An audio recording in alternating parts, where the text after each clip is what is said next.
Price of winning is too high. Wait till you get the bill from regret. Discipline weighs ounces, regret weighs tons. The price of regret is much heavier than the price of discipline. You never want to wake up one day, 1 week, 1 month, 1 year down the road and go, shit, man, I wished I would have listened to my gut. I wish I would have done this thing. You don't want to live in regret. If there's something you want to get done, and work your relationships, it's cool, whatever it is, do it. You can have a new year, but it don't mean jack diddly. If you don't have a new mind, no more fucking around. You want your life to be better? I can't help you. Only you can help you. Wake yourself up. In setting goals, it's very simple. Number one, decide what you want. You just take a little time. You sit down and say, what do I want? What kind of skills do I want? What kind of income do I want for the future? Where would I like to go? Places I'd like to visit. Habits I'd like to acquire. Skills I'd like to have. You just take a little time to think about what you want. Economics, friendships, people you'd like to meet, places you'd like to go. You just take some time. And then I suggest, when you've thought about what you want for the future, make a list. Just jot it all down. It's really a very simple process.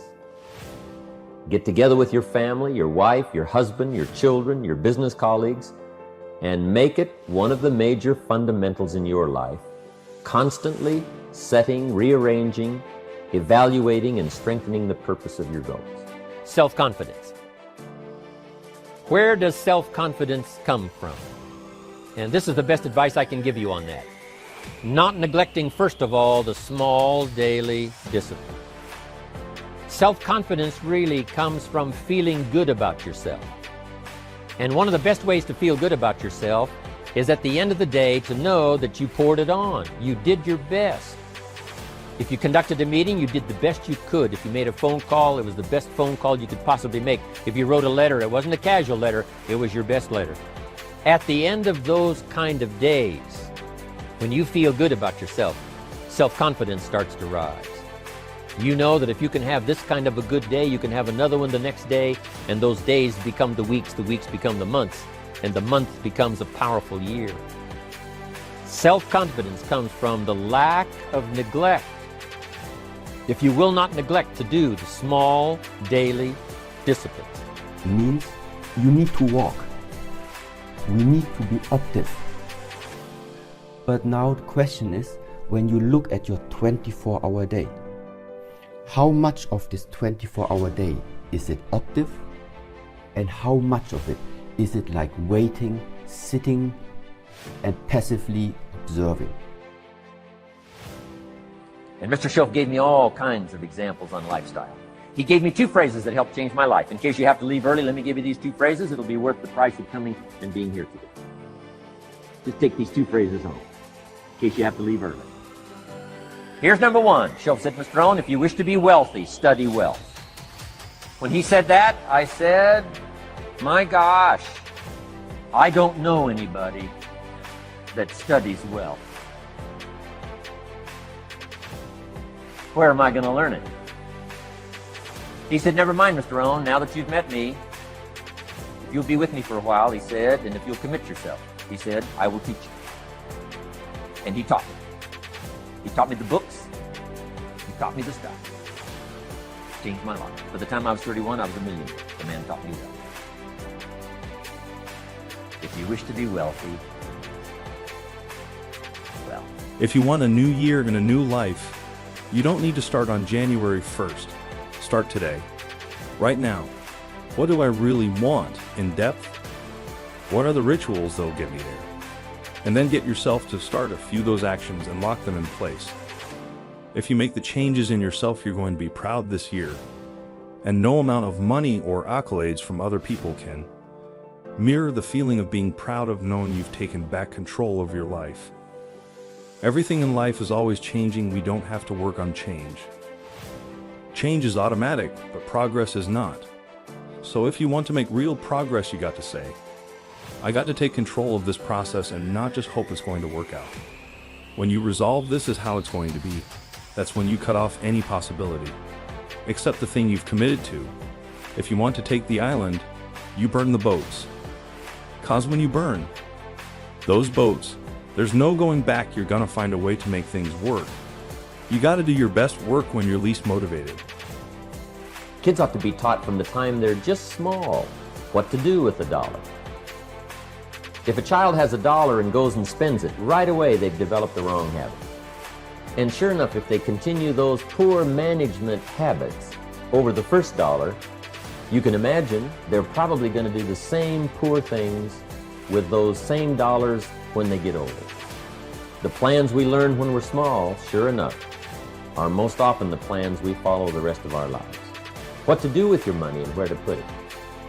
We teach in the care and feeding of the goose that lays the golden eggs. You've got to be a happy taxpayer. You've got to make sure some of your money goes into financial institutions so that successful people can borrow it and start other businesses that employ more people. You've got to make sure that you give some of your money for charity. So for charity and for taxes and for savings and for the accumulation of capital, it's very important to have a management plan.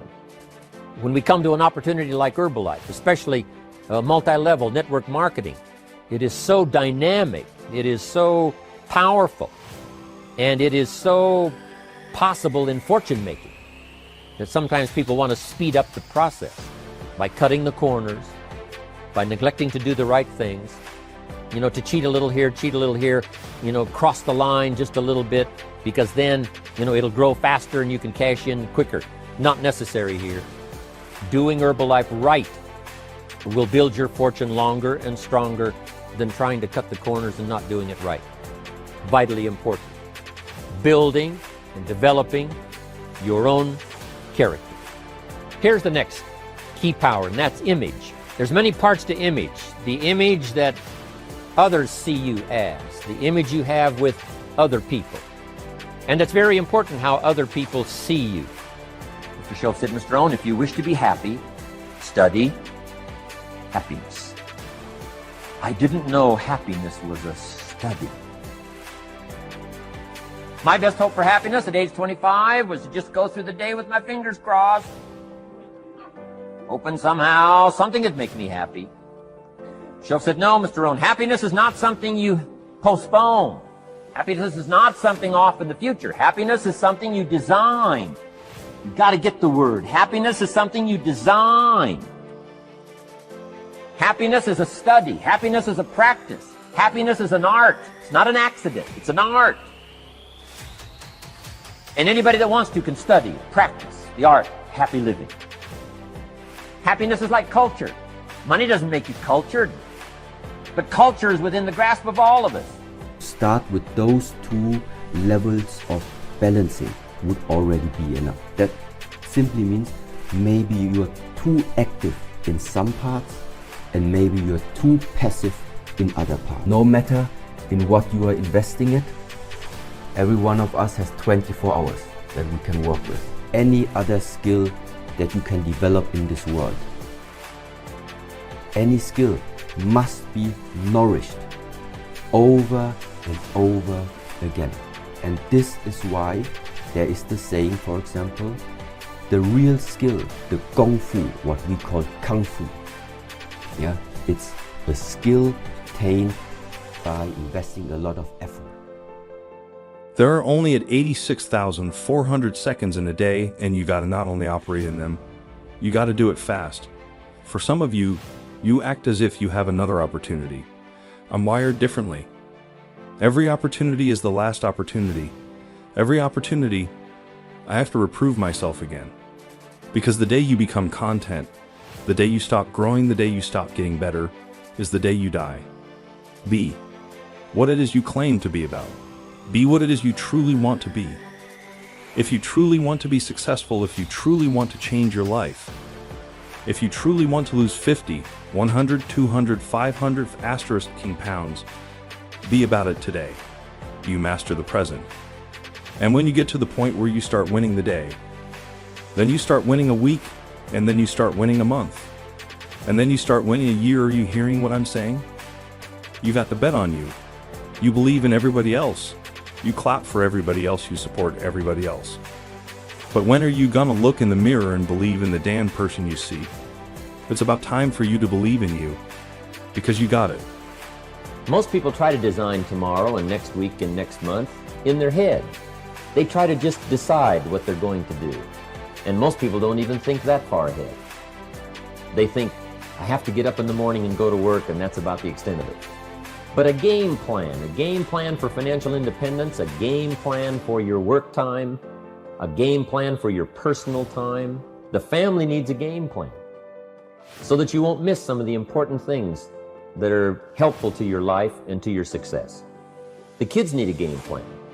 Mom needs a game plan. Dad needs a game plan. You need a business game plan. You need a game plan for your office. If you're in business, a game plan for your business. A detailed plan for the use of your work time. In the leadership seminar, we talk about how to put together this detailed plan for the day and for the week and for the month. How to stretch out a plan for 6 months and for a year. In doing business around the world, we found that you have to detail the plans in great detail. Otherwise, sure enough, you're going to miss something.